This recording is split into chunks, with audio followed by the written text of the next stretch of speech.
তিতা মিডা বোঝে না, পাগলারে জিলাপি দিও না। অর্থাৎ পাগলা তিতা কোনটা মিষ্টি কোনটা বোঝে না, সুতরাং জিলাপি দিয়ে যদি জিজ্ঞেস করেন কি মিষ্টি হয়েছে, পাগলা কিন্তু উত্তর দিবে না। কে খেপাবেন আর আপনি এটার রিয়েকশন পাবেন না, এটা কি হয় ভাই? গতকালকে একটা নিউজ দিছিলাম আপনাদেরকে, বা কয়েক ঘন্টা আগে অনেকে নিউজটা দেখছেন, যে হঠাৎ করে আবারও ইরান এবং মার্কিন যুক্তরাষ্ট্রের মধ্যে যুদ্ধ কিন্তু খণ্ড খণ্ড ভাবে শুরু হয়ে গেছে। তো যেই ইরানে টাচ করবে, আমেরিকা যখন ইরানে টাচ করবে, ইরান ঘন্টা বাজানোর জন্য তিনটা রাষ্ট্র আমার দৃষ্টিতে ফিক্সড করে রাখছে। নাম্বার 1 হচ্ছে আরব আমিরাত, নাম্বার 2 হচ্ছে বাহরাইন, নাম্বার 3 হচ্ছে কুয়েত। আর কুয়েতে ইরান তাদের শক্তিশালী ব্যালিস্টিক ক্ষেপণাস্ত্র ছড়েছে, নিশ্চয়ই খবরটা আপনারা শুনেছিলেন। তো আমেরিকা বলতেছিল না তেমন কিছু না, এই একটু আসছে আর কি, আমরা এটা প্রতিহত করে ফেলছি। But is it?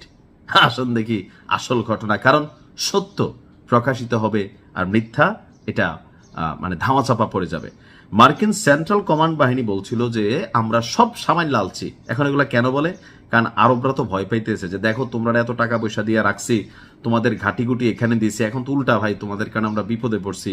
এখন দুই একটা দেশের মধ্যে কি ঘটনা, আমেরিকা তো ভাই পৃথিবীর অনেক দেশের মধ্যে নিজস্ব বাহিনী পালে, ওই দেশগুলো আবার খেপে যাবে কিনা, এই সকল ভয়ে আপনার মানে একটা অবস্থান আমেরিকা মিথ্যাচার করা লাগে। বাট ইরান বলছে কি, কুয়েতের একটি মার্কিন সামরিক ঘাঁটি, এখানে খেয়াল রাখতে হবে ইরান কিন্তু কুয়েত, বাহরাইন, কাতার তাদেরকে টার্গেট করে না, করে ওইখানে থাকা আমেরিকার যে ঘাঁটিগুলো আছে তাদেরকে।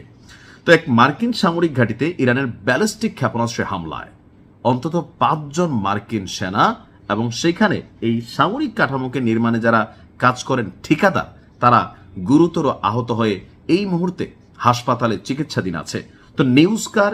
ইরানের এজেন্সি তাসনিমের? না, নিউজ হচ্ছে আপনার ব্লুমবার্গের, অর্থাৎ শক্তিশালী একটা গণমাধ্যম যারা আছে, ব্লুমবার্গ। এক সূত্রের বরাত দিয়ে ব্লুমবার্গের প্রকাশিত প্রতিবেদনে বলা হয়, কুয়েতের আলী আল সালেম বিমান ঘাঁটিকে লক্ষ্য করে ইরান হামলা চালালে প্রায় 5 জন আহত হয়, যাদের মধ্যে মার্কিন সামরিক সদস্য, ঠিকাদার রয়েছেন। হামলায় ক্ষতিগ্রস্ত হয়েছে মার্কিন বাহিনীর দুটি MQ-9 রিপার ড্রোন। এর মধ্যে একটা পুরোপুরি ছাতু হয়ে গেছে, অর্থাৎ হাতু। আগের দিনে আমরা অনেকে খাইতাম যে সাইল ভাজারে ঢেকির মধ্যে দুইটা হাতু করতো না, কারলের কোষ দিয়ে, খুব মজা লাগতো। মুসলিম ভাইয়ের বউর আবার এটা খুব ফেভারিট আইটেম, আমারও ভালো লাগে, তবে এখন আর আগের মতো হাতু হয় না।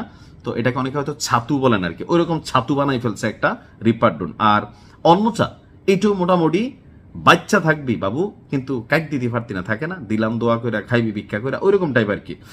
তো প্রতিটি ড্রোনের মূল্য কত? প্রায় 3 কোটি মার্কিন ডলার, অর্থাৎ এক গুতা দিয়া মার্কিন যুক্তরাষ্ট্রের এখানে প্রায় আমার ধারণা 20-30 কোটি ডলার খায়ালছে। প্রতিবেদনটি বলছে কুয়েতের আকাশ প্রতিরক্ষা ব্যবস্থা ইরানের ফাতে 110 ক্ষেপণাস্ত্র, যেটা সেই লক্ষ্যবস্তুতে পৌঁছানোর আগে ভূপাতিত করার চেষ্টা করে। তবে ক্ষেপণাস্ত্রের ধ্বংসাশেষ মার্কিন নিয়ন্ত্রিত, অর্থাৎ আমেরিকা নিয়ন্ত্রিত যে আলী আল সালেম বিমান ঘাঁটি আছে, সেটার উপর যে এরকম ধাপাস করা পড়ছে, ওইটা পইরেই এই ক্ষতি। আর যদি পুরোটা পড়তো, ভাবেন পরিণতি কি হইতো। ওয়াশিংটন এবং তেহরান, অর্থাৎ এই ক্রমবর্ধমান উত্তেজনার মধ্যে এই সর্বশেষ ঘটনাটি যুদ্ধ বিশ্লেষকরা বলছেন যুদ্ধকে আবার নতুন করে পুনরুজ্জীবিত করবে।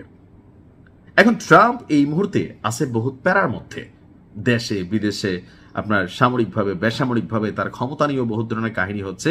তো এর মাঝখানে এই ধরনের অ্যাক্টিভিটিজে আসলে আপনার কতদূর সফল হবে তেহরান আর আমেরিকা, সেটা বোঝা কষ্টকর। আল্লাহ ইরানকে ফতেহ দান করুন। ভালো থাকুন। আসসালামু আলাইকুম।